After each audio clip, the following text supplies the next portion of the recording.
Hello, students, and welcome back as we wrap up the first half of Chapter 4 in the Age of Absolutism and talk about the fall of a mighty empire that's been with us for quite some time, the Holy Roman Empire. So please title your notes for today, The 30 Years' War.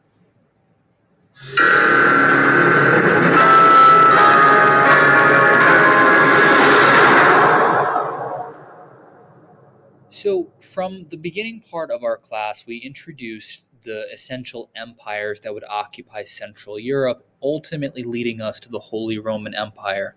The story of today's lesson will really delve into how it ultimately unravels. So, just to set the stage, it's important to look back at the Reformation and recall that by 1555, religious differences seemed to be settled for the most part. Think of the Peace of Augsburg, which under Charles V allowed German princes to choose their own denominations, choose their own religions. However, this peace was really short-lived because Catholic and Lutheran princes still remained very suspicious of one another and generally did not get along.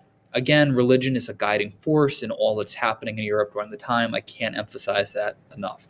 Eventually, this is going to lead to a conflict known as the 30 Years' War, essentially pitting these two religions against one another.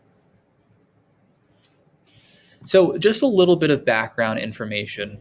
After the Reformation, Catholics and Lutherans were continuing to build up their followers. Think of the Counter-Reformation. Catholics are sending out missionaries to recruit followers. Lutherans are doing the same. In the picture on the right, you can see the so-called Second Defenestration of Prague. Ferdinand II began closing Protestant churches. The instance on the right, you're seeing people coming to shut down a church. The church occupants basically threw the men from Ferdinand II out a window. They landed in a pile of manure, and that is really seen as like the inciting incident of the 30 Years' War. German Protestant princes begin revolting, and ultimately this leads to this massive conflict. At the time, the family in control of the Holy Roman Empire, initially under Charles V and then later under his brother Ferdinand, is the Habsburg family, who we'll be talking about at the end of this lesson once Maria Theresa comes to power. Just to show you, the Habsburg family was extensive and far-reaching. There are numerous Habsburg rulers who are all over Europe. It's also important to note that because they were so far-reaching and embroiled in so many ruling families, we end up with a lot of inbreeding between them as well, which ultimately leads to a series of rulers who are not well, and we'll be talking about that a bit more in the future as well. So in terms of Habsburg's triumphs, Ferdinand II has the support of Austria and Spain. Austria is also controlled by the Habsburg family, which makes a natural alliance. And don't forget, Ferdinand is also related to Philip II of Spain, so there's a very natural alliance there as well. Ferdinand II is the uncle of Philip II. So it's very successful at first. They start putting down all of these rebellions, and soldiers are permitted to do some pretty dastardly deeds in the name of Ferdinand II. They're permitted to plunder German villages, murder people, take advantage of women as payment for ultimately serving Ferdinand II. Europe becomes very much a bloodbath. So transitioning forward, think back to our lesson on the rise of the Bourbons in France and Cardinal Mazarin and Cardinal Richelieu. The French are really the ones who turn the tide of war. These cardinals who have enormous influence in France, who are Catholic, of course, ultimately decide to support the Protestants in the 30 Years' War rather than the Habsburgs, who are also Catholic. And you might be thinking, why is that the case? Don't forget, the goal in an absolute monarchy is to make the monarch or the king the most powerful, most revered figure. And having other powerful Catholic monarchs would be a direct threat to King Louis XIV, and therefore the cardinals end up siding with the Protestants in this war, and they ultimately turn the tide in favor of the Protestants. So this leads us to the end of the 30 Years' War and the so-called Peace of Westphalia. The Peace of Westphalia allows German princes to become independent of the Holy Roman Empire, severely weakening the influence of the Habsburg rulers. France gained some of Germany, We'll talk about this in World War I. This becomes a very sticky situation where both sides are vying for control of this portion of the country. But most important, it leads to the creation of modern states. As the Holy Roman Empire begins to unravel, we have these nations essentially fracturing off and becoming their own independent countries. Just to show you in terms of population losses, again, this is the central part of Europe or the Holy Roman Empire. And you can see in these stretches where we're losing over 66% of the people due to conflict, essentially. So after the fall of the Holy Roman Empire and the 30 Years' War, you can see how Europe looks very different. You can see how it's basically fractured into these independent countries. We have the beginnings of the Netherlands. We have German states emerging, a whole bunch of different places. But most notably, see where it says Brandenburg? That will eventually become Prussia, and then Austria will become a notable empire as well. So after the 30 Years' War, we end up with this power vacuum where we have two royal families really emerging as the ruling families during the time. In Austria, it's the Habsburgs, and then in Prussia, we have the Hohenzollerns. So Charles VI, who was the successor of Charles V, one of his family members, a Habsburg ruler, tries to keep control of the Holy Roman Empire, and he persuades European monarchs to recognize his daughter and only living heir, Maria Theresa, as the absolute monarch of Austria. Even though she does rule absolutely, her entire time in power becomes plagued with constant warfare with their neighboring country, Prussia, which is headed by the Hohenzollern family.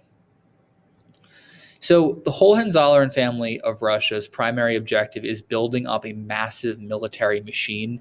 You can see that its founder over on the left-hand side, Frederick William, was a very militant-minded man. They build up an army of 80,000 men, recruiting the absolute best male citizens to serve in this fighting force, and it becomes the best army in Europe. They also introduce a permanent taxation plan to pay for the military, which only further adds to its intimidating factor and how powerful they really were. So you can see on this map here how Prussia begins expanding. It's toward the top part of the screen where it's Prussia and Brandenburg. And you can see it's very near Austria, and they'll be competing for that stretch of land in the middle. And again, this is showing the expansion of Prussia.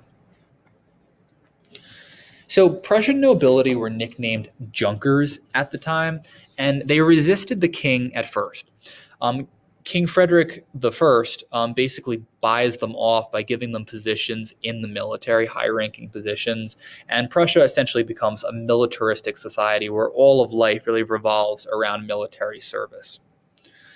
So Frederick I's son, Frederick II, aka Frederick the Great, is a very different-minded type of ruler, and Frederick I is afraid that his son will not be tough enough to really take the throne.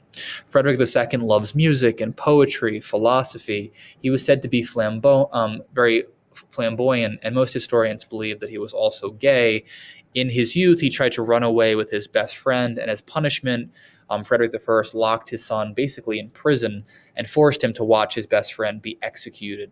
Many people wondered if Frederick I would execute his own son because he was notably so cold-hearted and not paternal, but he ultimately allows his son to live, and Frederick II becomes the ruler of Prussia, later getting the moniker Frederick the Great. So Frederick the Great and Maria Theresa are going to engage in a series of battles called the War of Austrian Succession. Frederick wants Silesia from Austria. It's an extremely profitable stretch of land that has tons of valuable resources. Ultimately, Austria is going to lose the battle, which we'll talk about in a future lesson, and it really creates Prussia as a powerhouse empire or military machine in Europe. Just to show you, the stretch of land between Prussia and Austria there would be Silesia.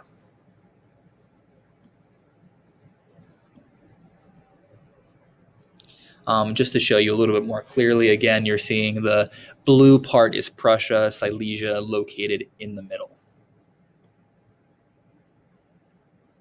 And just to wrap us up for today, one last conflict to make you aware of, definitely one that you'll be exploring in United States history, one in far greater detail. But we also have a conflict taking place simultaneously in the New World called the French and Indian War. This was part of a more expansive series of wars. known as the 7 Years' War between the French and the British. It's called the French and Indian War because the use of Native Americans and their involvement was so essential to the actual conflict. But ultimately, we have France being defeated by the British. And this leads to Great Britain becoming extremely profitable, having access to all these colonies as well as new land in the New World. And they also gain control of India. So we have the British Empire really emerging during this time, the Prussian Empire really emerging during this time. And to a lesser extent, we also have France becoming very powerful too, just being weakened by the loss of this battle. In future lessons, we'll continue to delve into these countries a little bit more, but hopefully this lesson established how we end up with this grouping of powerhouse empires being ruled by absolute monarchs.